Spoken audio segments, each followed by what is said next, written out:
noon. So, last week ay medyo nagkaroon ng confuse, pero ngayon ay mas linawin natin yung 1,000 years na paghahari ni Kristo. Pinapahanap ko nga kay Pastora sa aking asawa yung panorama. Yung panorama kasi ay magandang, hindi naman siya aklat na aklat. Copy lang siya ng mga pictures from Genesis to Revelation. At maganda doon, makikita natin yung pagkakasunod-sunod ng mga pangyayari from Genesis to Revelation. Medyo busy siya ngayong mga ilang weeks na ito gawa nang nagkaroon ng DBBS sa Betis. Hinayaan ko na muna, hindi ko naman ng pagkakataon makapaghanda. Nagtuturo kasi ng mga bata, kaya hindi niya naasikaso.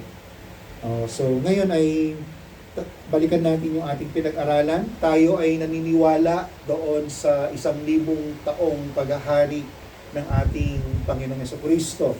The millennial reign of Christ. Siya ay darating upang itatag ang kanyang kaharian, kasanlibutan at maghahari ng 1,000 taon. So, tinatawag din siya the millennial kingdom, yung 1,000 paghahari. Kung titingnan natin, yan yung isa sa pangako ng Panginoon na siya ay luluklok sa trono ni David sa Jerusalem. Kaya yung paghaharing yan ay sa Jerusalem po yan. At tingnan natin yung mga nabanggit ni Pastor yan, yung chapter 35 verse 8 to 10, yung sa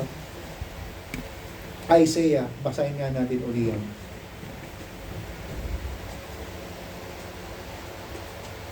Kasi lahat ng mga papasok doon sa kanyang kingdom na iyon ay mga will be redeemed by God, and therefore sila po ay mga matutuwid. Righteous po sila. Yung mga papasok doon sa paghahari niya ay mga tinubos ng Diyos at sila po ay mga matutuwid. Isaiah chapter 35 verse 8 and 10.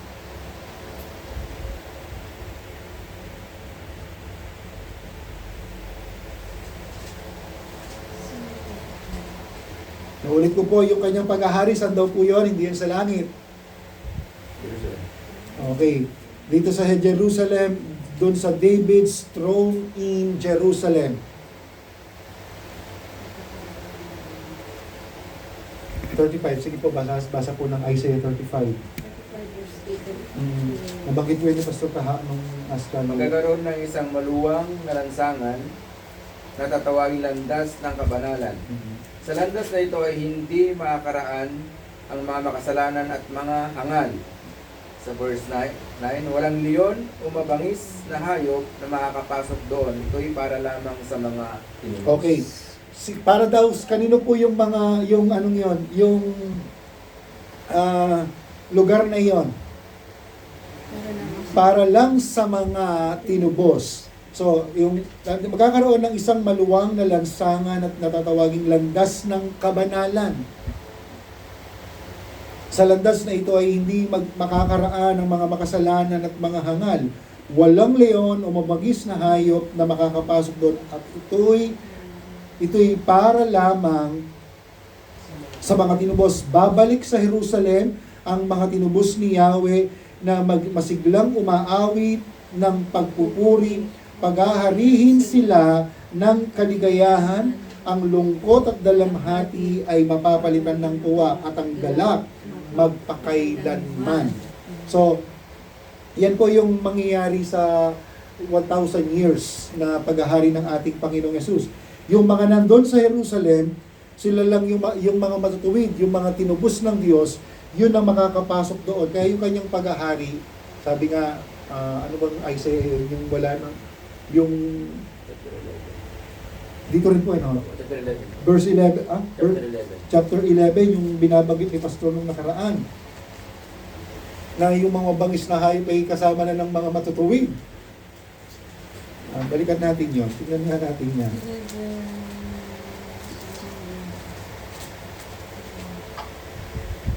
Ano sa Bible ko eh, ano siya? Verse 6, manirahan siyang ang aasong gubat Natutulog ang leopardo sa tabi ng Okay. kambing. Maninirahan ng asong gubat sa piling ng kordero, maihiga ang leopardo sa tabi ng batang kambing, magkasamang manginginain ng guya at ang batang leon at ang mag-aalaga sa kanila ay isang batang paslit. Ang baka at ang oso'y magkasamang manginginain, ang mga anak nila ay mahihigang magkakatabi. Ang leon ay kakain ng damo tulad ng baka. Maglalaro ang sanggol sa tabi ng lungga ng ahas. Hindi mapapahamak ang batang munti kahit paisuot nito ang kanyang kamay sa lungga ng ulupong. Walang mananakit o maniminsala sa nasasaklaw ng aking bundok na pinagpala, sapagkat ang buong mundo ay mapupuno ng mga taong kumikilala kay Yahweh, kung paano ang karagatan ay napupuno ng tubig. So sa 1,000 taon na paghahari ni Kristo, kagaya ng binabanggit natin, sino ba yung mga nandoon nabubuhay sa kapanahunan na yon? Dun sa 1,000 paghahari, meron tayong dalawang grupong tao. Ito yung mga glorified body at yung mga merong natural body. Sino po yung mga natural bodies na yon? Yung mga nakapagtagumpay sa tribulation. Kasi sa tribulation ay meron talagang magtatagumpay na hindi magpapapugot ng ulo, na hindi magpapatatak ng mark of the beast, na hindi sasamba doon sa halimaw. Kaya sila yung meron silang natural body doon. Sila po yung mga niligtas din ng Diyos. Kaya lang, syempre, hindi pa sila glorified body. O kaya titingnan natin dito, doon sa millennial kingdom ng ating Panginoon, meron tayong glorified body, pero doon sa glorified bodies na yon, tatlo rin yung binabanggit natin. Sino ba yung mga glorified bodies na yon? Tingnan natin. Binanggit na natin yung nakaraan. Yung 1 Thessalonians, sino po yon? Chapter 4. Merong subgroups dyan. 3 subgroups doon sa glorified bodies.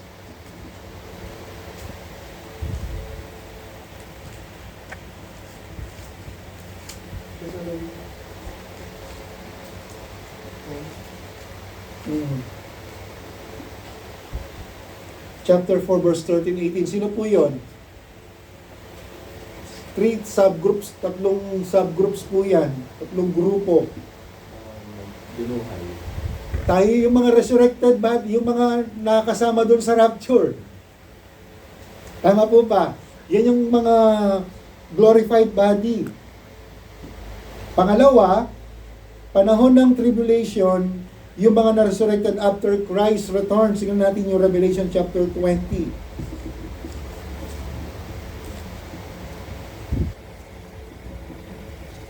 Chapter 20. Verse 4 to 6. Ito naman yung mga tribulation martyrs na resurrected after po ng pagbabalik ni Kristo sa lupa, sa earth. 20 verse 4 to 6. Sabi po dyan, nakakita ako ng mga trono at mga nakaluklok doon at ay binigyan ng karapatang humatol. Nakita ko rin ang kaluluwa ng mga pinugutan dahil sa pagpapatutuo tungkol kay Jesus at paghahayag ng salita ng Diyos. Hindi sila sumamba sa halimaw o sa larawan nito, ni tumanggap man ng tatak ng halimaw sa kanilang noo o kamay. Binuhay sila upang magharing kasama ni Kristo sa loob ng 1,000 taon. Okay, malinaw yan, no? Binuhay silang... Kasama ni Kristo sa loob ng 1,000 taon. Okay, tuloy niyo po. Ito ang unang pagkabuhay sa mga patay. Bubuhayin ng iba pang mga patay pagkaraan ng 1,000 taon. Verse 6, mapalad at pinagpalang lubos ang mga nakasama sa unang pagbuhay sa mga patay. Walang kapangyarihan sa kanila ang pangalawang kamatayan. Sila'y magiging mga saserdote ng Diyos at mga Mesiyas at maghahari silang kasama niya sa loob ng 1,000. Okay, malinaw po doon, no? Ito yung mga martyrs tribulation. Sila yung mga, pag sinabing martyrs tribulation, sila yung talagang pinugutan ng ulo dahil hindi sila sumamba doon sa halimaw nung panahon ng tribulation. Kaya ang sabi diyan, hindi sila sumamba sa halimaw, ni sa larawan nito, ni tumanggap man ng tatak ng halimaw. Anong tatak na yon? Tinatawag na 666. Nasaan tayo? Sa kanilang noo o sa kamay, sila'y nabuhay at nagharing kasama ni Kristo sa loob ng 1,000 taon. Ito ang unang pagkabuhay sa mga patay, at ang iba pang mga patay ay hindi nabuhay hanggang hindi ito ang unang pagkabuhay sa mga patay. Ang iba pang mga patay ay hindi nabuhay hanggat hindi natatapos ang 1,000 taon. So yung mga binabanggit po diyan, yung mga napahamak na yan, yung hindi muna nila kasi binuhay, hindi kasi sila binuhay ng Panginoon nung 1,000 years na paghahari niya. Pagkatapos noon, bubuhay niya para lang hatulan. So yung pagkabuhay dito na binabanggit, sila po yung mga martyrs tribulation. Sila po yung mga nandoon sa panahon ng tribulations na binuhay muli ng ating Panginoon nung Christ returns to earth. At pangatlong grupo dyan sa mga redeemed na yan, doon sa mga glorified body, buksan yung sa Old Testament and the Old Testament saints, Daniel chapter 12 verse 2.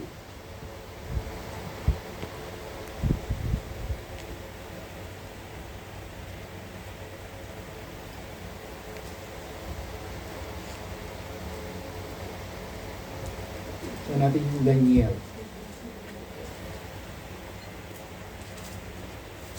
Jeremiah, Ezekiel, Daniel. Pagkasa ng una nakakita, so chapter 2. Chapter 12, verse 2.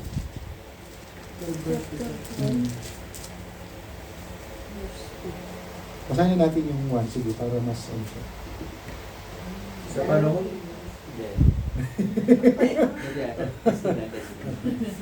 Sabi dito sa Daniel chapter 12 verse 1, sa panahong iyon, darating si Mikael, ang makapangyarihang pinuno na nagtatanggol sa inyong mga kababayan. Magiging mahirap ang kalagayan sa mga panahong iyon, at ang matinding kahirapan ito ay hindi na nangyayari mula nang naging bansa ang Israel. Pero iniligtas sa paghihirap ang iyong mga kababayan na sa paghihirap ng iyong mga kababayan na ang mga pangalan ay nakasulat sa aklat, bubuhayin ang marami sa mga namatay na. Ang iba sa kanila ay tatanggap ng buhay na walang hanggan, pero ang iba ay isusumpa, ilalagay sa kahiyang walang hanggan.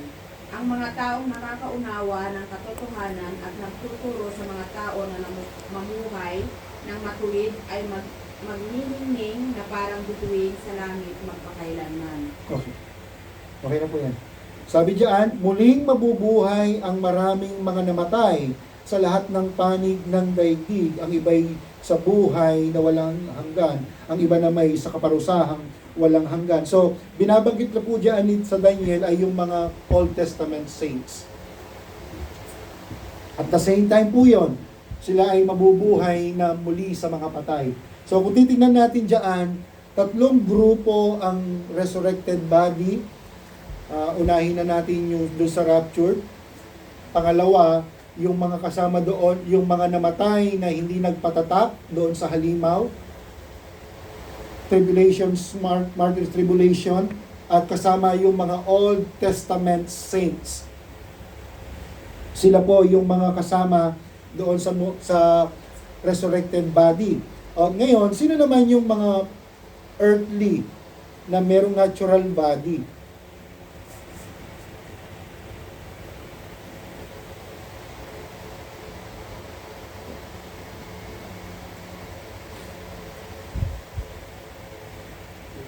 Sino po yon?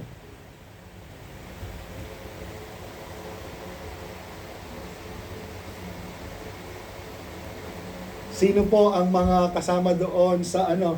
Di ba binanggit na natin yon? dalawang klase ng sa paghahari ni Kristo, dalawang grupo yung nandoon. Ano po yon? Yung may glorified at saka merong natural. So, sino yung mga natural na yon? Yung mga hindi tumanggap na natira Oo, nabuhay. Oo, during tribulation. So, ibig sabihin, mga Gentiles at mga ano yon, may mga Hentil at mga Hudyo. Basta sila yung mga nakapag-survive doon sa tribulation, nabuhay, hindi namatay. Kasi meron kasing meron kasing time yung tribulation. Kaya pag natapos na yun, yung mga nabuhay na hindi sumamba, sila yung kasama ng Panginoong Yesus, kasama nating maghahari, hindi naman sila maghahari, paghaharihan natin. Sila yung paghaharian natin.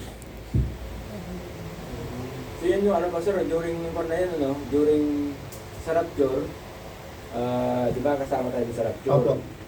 So, di ba mag-tribulation? Yan yung magiging Antichrist pa yan, yung Antichrist. Opo, doon po lang may So, 7 years na Antichrist din sa mundo. Di ba ba ang Panginoon, gagawin niya yung kaaway, yung sa Satanas, kasama tayo sa pagbaba niya. Yung sinasabi sa 1:7 ng Revelation, all eyes will see. Makikita So, na. kasama tayo doon to rule. Yun na yung itatag niya yung kanya pong harian. So, bababa kasi ang Panginoon na kasama niya tayo. Yun yung tinatawag natin, meron tayong second coming, yung pinag-aralan natin. Yung una, rapture, tapos the revelation of God na makikita ng lahat. Kaya lang, ang pagkakaiba noon, yung rapture para sa mga for the believers. Tapos yung revelation with the believers. Kasama yung mga mananampalataya. Kaya ibababa niyo yung parang yung langit parang binabalang, hindi naman literal na binababa yung langit no. Kumbaga talagang nagpakita siya kasama ng kanyang mga tinubos, kasama tayo para nga maghari na sa 1,000 taon. So, meron pa kayong mga tanong doon. Inuulit ko po, dalawang klaseng tao sa loob ng 1,000 taon, glorified body, at sa glorified body, nandun yung mga nabuhay na Old Testament saints, mga nakasama sa rapture, at mga nakasama doon sa mga martyrs tribulation na napugutan ng ulo dahil sa pagpapatotoo nila ng salita ng Diyos. Binuhay silang muli. Namatay yon, pero yung mga hindi namatay, sila yung mga paghaharian natin. So, meron pa silang pag-asa. Yung pong Yung during tribulation may manitira, so may second chance. kumbaga sa second chance yung po kasing mga matitira, 'di ba 1,000 years na maghahari tayo, magiging matuwid sila. May matuwid sila. So, Kaya lang po, pagkatapos po ng 1,000 years, pakakawala si Satanas, didisibulate. madi-deceive sila. May mga hindi ma-deceive siguro, yun na yung mga may chance. Madi-deceive sila, totoo. Kasi mas lalong titindi doon pag mabilis, ano lang yun pero saglit lang yun. Saglit lang. Yung martyrs tribulation, Pastor, ibig sabihin yan, namatay sila during tribulation. Oo. Napapahayag. Papahayag, mga pinugutan ng ulo. Bakit hindi sila kasama sa rapture? Nauna kasi rapture. Ibig Sila- sabihin, nanampalataya sila Hindi. during tribulations. Hindi.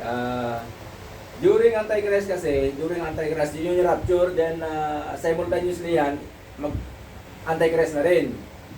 Rapture, so pagka-rapture kasi natin, mayroong mga ganun na bema judgment sa taas. Bema judgment. That is for the believers. Magkaroon ng kasalan din doon. And then, Antichrist will reign sa Mamahala mundo. yun. Sa mundo. Sa mundo. And then, those who are before na yun, nag-backslide, sila rin yung mga nag-backslide, nalaman nila, natutuo pala yung rapture, totoo pala si Kristo. So, doon sila tawag doon. They can materialize na tama yung kanilang dapat pinaniwalaan before. So, sila yung mga nag-backslide, so yun yung mga nangangaral ngayon ng salita ng Diyos during tribulation. So, sila yung mga pinugutan ng ang mga huli kasi doon is pupugutan ng ulo. Kung sila yung makapagtago, sila yung makakasurvive during tribulation. At yun yung pagbabalik ng Panginoon. At yun yung irurule natin kasama tayo dun sa pagbabalik ng Panginoon. So yung mga naiwan na bumalik. Oo, yun yung mga magkaroon realization na tama pala si Kristo. Tama si Totoo, Kristo. totoo pala. Oo, totoo pala.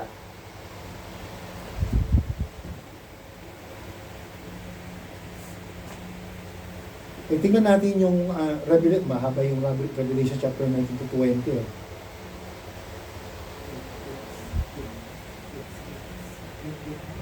Verse na mention. Pero yung pagbabalik na kasama tayo, wala nang raptured nun, no? Nung kasama tayo. Oo, wala Nauna na. yung raptured. Ito muna. Kaya nga hindi na sila yung mga naiwan na buhay pa, natural body lang sila. Naulit natin, natural body lang sila. Kung may matitira talaga. During tribulation. Kaya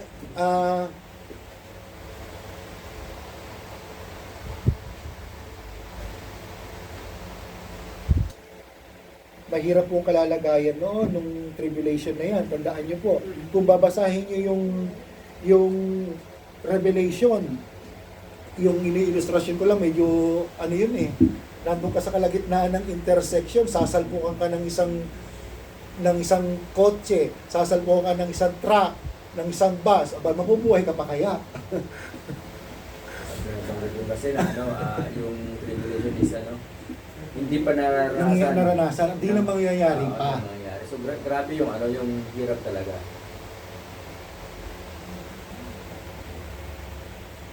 Tingnan natin yung Isaiah 65:20. Ang Isaiah 65:20.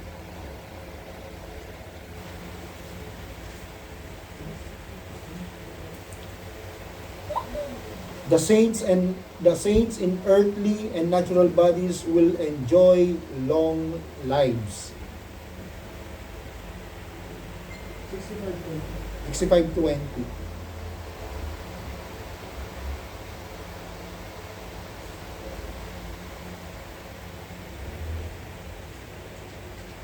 Doon ay wala ng sanggol na kapanal at magtitira roon ay mabubuhay ng matagal. Ituturing pa rin na kabataan kantidad sa sandaan. Ang hindi umabot ng gulang na ito ay pinarusahan. Tingnan nyo po, kaya nga, huwag nating isipin kasi pag namamahala tayo at kasama natin si Kristo, ang ganda niyan. Tingnan nyo, hindi, ano sabi? Huwag natin kagaya ngayon na mamamatay ng ganito, ganyan. Aba, yung mga halaman, masasarap na rin ng Isaiah. Parang iniisip mo, parang nagpatikim ng konting buhay sa langit eh. Biruin mo, yung mga leon, kasama ng mga batang pasli.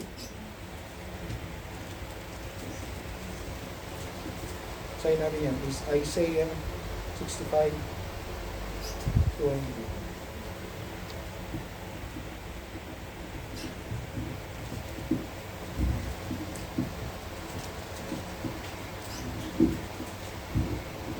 Sabi diyan ang mga sanggol ay hindi na mamamatay, lahat ng titira roon ay mabubuhay ng matagal. Ituturing pa rin na isang kabataan ang taong 100 taon na at ang hindi umabot sa gulang na ito ay tuturing na isinumpa. So, yung 1,000 years reign of Christ, ang sabi diyan ay umaabot ng 100 tao yung mga edad ng tao. At kung titignan niyo po diyan, ituturing pa rin na isang kabataan. So, malalakas pa. Eh, yung leon, kumakain na ng damo eh. So, magiging parang patikim ng konting langit. Ganun yung magiging po yung pamamahala natin. Kaya nga, matuwid yung pamamahala natin, magiging matuwid yung mga tao sa loob ng 1,000 taon.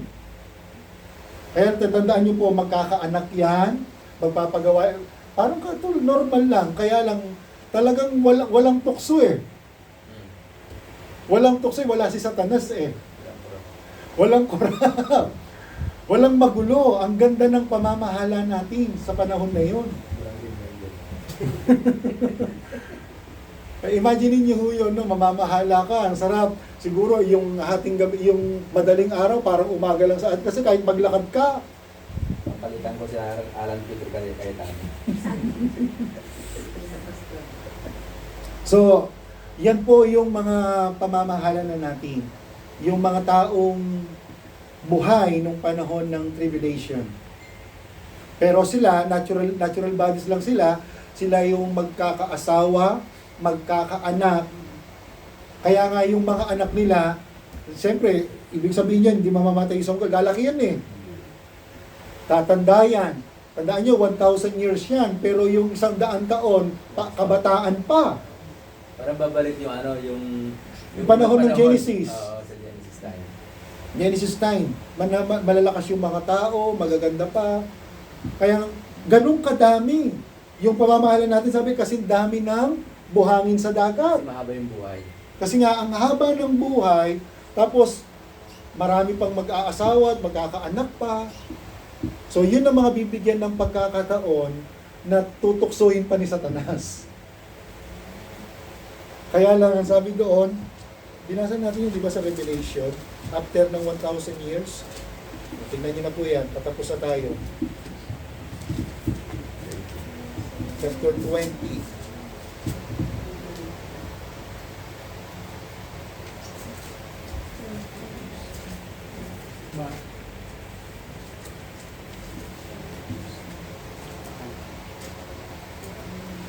Ulitin natin ulit yung verse 4, no? Tutuloy natin hanggang verse 10. At nakikita ako ng mga trono. Nakakita ako ng mga trono. At ang mga nakaupo doon ay ang binigyan ng karapatang humatol. Nakita ko rin ang mga kaluluwa ng mga taong tinugutan dahil sa pagpapatotoo tungkol kay Jesus at sa pagpapahayag ng salita ng Diyos. Hindi sila sumamba sa halimaw. Isa larawan ito. Dito manggakban ng tatak ng halimaw sa kanilang noo o kamay. Sila'y nabuhay at naghari kasama ni Kristo sa loob ng 1,000 taon. Ito ang unang pagbuhay sa mga patay. Ang iba pang mga patay ay hindi nabuhay hanggat hindi natatapos ang 1,000 taon. Okay, malinaw yan, ha? Pinagpalat, binukod para sa Diyos ang nakasama sa unang pagkabuhay ng mga patay. Walang kapangyarihan sa kanila ang pangalawang kamatayan. Sa halip, sila'y magiging mga pari ng Diyos at ni Kristo at maghahari silang kasama niya sa loob. Pause lang muna tayo. Yung mga resurrected body, hindi na po yan mamamatay magpakailanman. Wala nang kapangyarihan yung kamatayan. Glorified body na yan, kasama na tayo doon. At hindi na yan matutukso. Amen. Amen. Hindi na kasamang tutuksoin pagkatapos ng 1,000 years at hindi na rin siya matutukso. Hindi na mag-asawa. Hindi na rin mag-aasawa yan at hindi magkakaanak. Hindi na dadami yan. So, ang sabi diyan, walang kapangyarihan sa kanila ang pangalawang kamatayan. Sa halip sila'y magiging mga pari ng Diyos at ni Kristo at maghahari silang kasama niya sa loob ng 1,000 taon. So, 1,000 years. Kaya nga, dito matuto na tayong maghari. Kaya lang, wag naman maghari-harian, no? Yung pamamahala natin talagang mahirap unawain kung paano yung pamamahala, pero palagay ko madali lang. Kasi nga, Matuwid. matuwid eh. Walang tukso eh. Wala si Diablo eh. Pag nagutos ka, Susunod. Kasi, Sana ganun eh, no? Pagdating sa church. reklamo eh. No? Pagdating sa church, ganyan na eh, no? Kaya nga, ano natin, i-apply nga natin dito yung 1,000 years. Pastor, hindi naman tayo mabot na 1,000 taon na. So, pagkatapos po niyan, pagkatapos ng 1,000 taon, eto na, wala na kayong tanong sa 1,000 years. Tandaan niyo po, maganda ang buhay. Yung mga leon kumakain na ng damo. Kahit na ipasok ng yung daliri ng mga bata doon sa kuweba ng mga ulupong, hindi sila maaano. So, masaya. Masaya yung pamamahala, masaya yung buhay. Kasi yung mga tao, yung 100 taon parang kabataan pa. So ibig sabihin, 100 years, kahit sinasabi ni kahit na baog, nagkakaanak pa. Kasi nga, yung imagine mo si Sarah, baog, matanda na, pero nagkaanak pa. Kaya nga, ang daming mabubuhay that time. Kaya lang, pagkatapos po niyan, ano sabi diyan? Palalayain si Satanas mula sa kanyang pagkabilanggo, lalabas siya at dadayain ang mga bansa mula sa 4 na sulok ng daigdig, ang Gog at ang Magog. So, ayan na. After 1,000 years, ang mangyayari na po dyan, pakakawalan. Tatanungin natin, bakit pa kaya pinakawalan si Satanas? Sa tingin ninyo? Sa tingin ninyo ho, bakit pa kinakailangang pakawalan pa si Satanas? Tandaan nyo po, nung pagkatapos po ng tribulation, mayroong mga taong natira at nagkaanak. Ngayon, yung mga batang iyon na hindi pa nakarinig ng mga nauna, nakarinig sila ng mga panahon ng mga pamamahala ng mga paghahari ng mga tayo, mga resurrected body. Ngayon, dahil matuwid sila, hindi sila nakaranas nito, ito yung pagkakataon. Itetest uli ngayon. Testing for them. Kasi tayo pong mga niligtas ng Diyos, naligtas tayo dahil na-test din tayo. At yung testing sa atin, talagang pinaniwalaan natin si Kristo ang tagapagligtas. Kaya lang yung mga batang itong paslit na nung sanggol, di sila walang tukso noon. Siyempre, mabait sila. Matuwid yan. Kaya lang, matetest ngayon dahil nga tutuksoin, dadayain ng dyablo. Ang Diyos kasi, pag magliligtas, talagang pinapadaan talaga sa apoy. Talagang gusto niya, yung kalangitan ay totoo. Yung gantimpala ay totoo. Hindi ka nang basta-basta langit na wala kang pinagdaanan. Maliban na lang doon sa Saved by the Bell lang talaga nung panahon ng ating Panginoong Yesus. Alalahanin niyo po ako. Pero itong mga nakasama sa 1,000 taon na bata na lumaki, eto na. Pakakawalan si Satanas at manunukso yan, dadayain niya, sabi yan, lalabas siya at dadayain ang mga bansa mula sa 4 na sulok ng daigdig, ang Gog at Magog. Titipunin niya ang mga ito upang isama sa pakikitigma. Ang mukbong ito ay sindami ng buhangin sa tabing dagat. So can you imagine, pag sinabing kasindami ng buhangin sa dagat, yung kanilang mandirigma, madami pa rin ang madadaya. Madami pa rin ang madadaya. Tapos, ano mangyayari dyan? Kumalat sila sa buong daigdig at pinaligiran ang kampo ng mga hinirang ng Diyos at ang pinakamamahal na lungsod. Siguro yung mga ibang mga nasa bansa pupunta doon sa Jerusalem. Paliligiran eh. Ngunit umulan ng apoy mula sa langit at tinupok ang mga kampo ni Satanas. Ang diablong nandaya sa kanila ay tinapon sa lawa ng apoy. So, madali ang basahin, pero yung pangyayari, imagine niyo po yun. Magpapaulan ng apoy. Hindi na tayo makikipaglaban dahil, tandaan niyo po, no? Pagdating sa pakikipaglaban, hindi tayo makikipaglaban. Anghel ang utusan ng Diyos, magpapaulan lang ng apoy, makapagpapaulan siya ng apoy.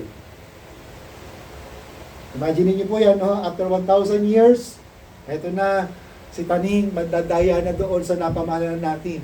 Pastor, parang mahina yata yung pamamahala natin, ah.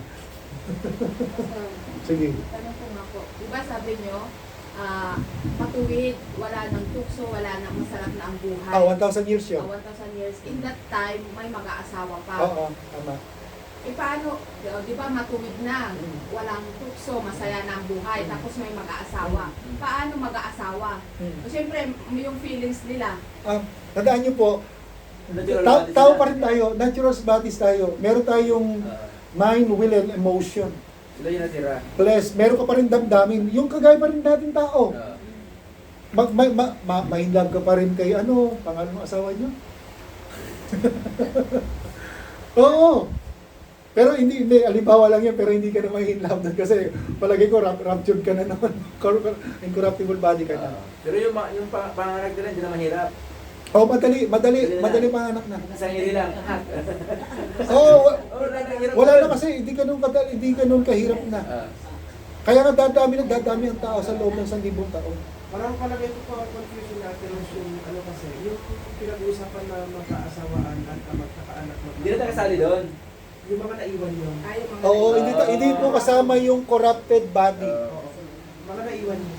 Yung mga hindi Incorrupted body, hindi tayo kasama doon. Yung mga na-resurrect na, hindi na po kasamang mag-aasawa at magkakaanak. Kasi sabi ng Matthew, magiging kagaya tayo ng mga anghel. 22:30 ng Matthew. ay yung mga naiwan. Opo, hindi. Yung mga naiwan lang, na buhay nung panahon ng tribulation, sila yung mag-aasawa at magkakaroon ng mga anak. Ano Matthew yung dito ba? 22:30. 22:30. Sabi dito, sa muling pagkabuhay, ang mga tao ay hindi na mag-aasawa. Yan. Sila ay magiging tulad ng mga anghel sa langit. Okay. Pagdating sa tulad ng anghel, hindi tayo magkakaroon ng pakpak. Kasi yung mga anghel, hindi rin sila nag-aasa, hindi na rin dumadami yan. So, ganun din, pagdating sa muling pagkabuhay, yung mga resurrected body, hindi na po mag-aasawa at hindi po magkakaanak. Hindi na rin sila dumadami nung resurrected na yon. We are the ruler. Tayo yung mamamahala na doon sa maraming bansa. Glorified body yan. At hindi ka naman matatakot kasi yung pamamahalan magiging ano yan. Mabait yan. Madali lang mamahala. Si righteous. Kaya lang, ang nangyari after ng 1,000 years, eto na. Madadaya na po. At marami ang madadaya. So, ang mangyari dyan, yung mga nadaya ni Satanas, ipunin niya yan para palibutin yung lunsod na banal ng Diyos. Kasama tayo doon na palilibutan. Kaya lang, imagine nyo, habang napalibutan, eto na, magpapaulan ng apoy ang Diyos. Hindi tayo makikipaglaban. Ang mga anghel ng Diyos ang makikipaglaban, ang Diyos mismo makikipaglaban doon. Kaya magpapaulan siya ng apoy. Tingnan niyo yan. Sa verse, kumalat sila sa buong daigdig at pinaligiran ng kampo ng mga hinirang ng Diyos at ang pinakamamahal na lungsod. Ngunit, umulan ng apoy mula sa langit at tinupok ang mga kampon ni Satanas. Ang diablong nandaya sa kanila ay tinapon sa lawa ng apoy at asupre na pinagtapunan din sa halimaw at sa huwad na propeta. Pahirapan sila doon araw at gabi. Pagkatapos ito'y, tapusin na natin. Nakita ko ang isang malaking tronong puti at ang nakaupo doon, naglaho ang lupa't langit sa kanyang harapan at hindi na nakita pang muli. Nakita kong nakatayo sa harap ng trono ang mga namatay. Final judgment na yan. At binuksan ang mga aklat, binuksan ang isa pang aklat, ang aklat ng buhay. Hinatulan ang mga patay ayon sa kanilang ginawa, batay sa nakasulat sa mga aklat. Iniluwa ng dagat ang mga patay na naroon. Iniluwa din ng kamatayan at daigdig ng mga patay. Ang mga patay na nasa kanila, hinatulan ng lahat ng ayon sa kanilang mga ginawa. Pagkatapos ay itinapon din sa lawa ng apoy ang kamatayan at ang daigdig ng mga patay. Ang lawa ng apoy ay ang pangalawang kamatay ng sino mang hindi nakasulat sa pangalan ng aklat ng buhay ay itinapon sa lawa ng apoy. So, tinupok yung mga kasama ni Satanas, yung mga nadaya, pagkatapos na siya ay muling pakawalan, namatay ang mga yan. Itong mahirap, haharap sila sa hukuman ng Diyos. Kaya lang, yung paghaharap na yon, automatic yon, talagang impyerno ang mga yan, tatapon lang. Kasi sila na yung kumalaban eh. Hindi na yan yung mga niligtas. Tandaan niyo po yan. Sabi niyo, tingnan niyo verse 12 ha. Nakita ko, nakatayo sa harap ng trono ang mga namatay. Haharap sila sa hukuman ng Diyos. Maging dakila at hamak at binuksan ng mga aklat, binuksan ng isa pang aklat, ang aklat ng buhay, hinatulan ang mga patay ayon sa kanilang ginawa, batay sa nakasulat sa mga aklat. So, nangyari, nung paghahatol na yan, anong makikita ninyo sa verse 13, 14, and 15? Sila pala yung mga taong hindi nakasulat yung kanilang pangalan sa aklat ng buhay. Kaya, sila ay patungo doon talaga sa kapahamakan. Yung 1,000 years na yon, after ng 1,000 years, ito yung paghaharap ng mga namatay na talagang hindi talaga naniwala talaga sa Diyos. Nung after po ng 1,000 years yan, no, nung pamamahala natin. So, ibig lang sabihin diyan, umarap sila sa hukuman ng Diyos para lang hatulan. Kaya nga, yung huling resurrection ay para na lang sa mga para na lang sa mga wicked, para sa mga makasalanan. Yung paghatol, final judgment po para sa kanila. Amen. Meron kayo tanong dyan. So may tanong kayo, sasagutin natin by next month. Next week pala, final judgment. Lake of fire na rin yan.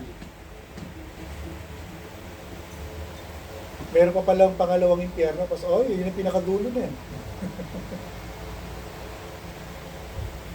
Pastor, anong tanong daw? Kasama ba doon yung mga na-impyerno, yung mga nauna ng napahamak na? Lahat yan. Yun yung tanong, isang tanong eh. Yung mga nauna kasi ang nakatumbok lang, nakapokus lang tayo doon sa after 1,000 years. Pero pagdating sa final judgment, lahat ng mga namatay, kasama na nandun sa impyerno, iluluwa ulit. At haharap sa hukuman ng Diyos. At dadalhin saan?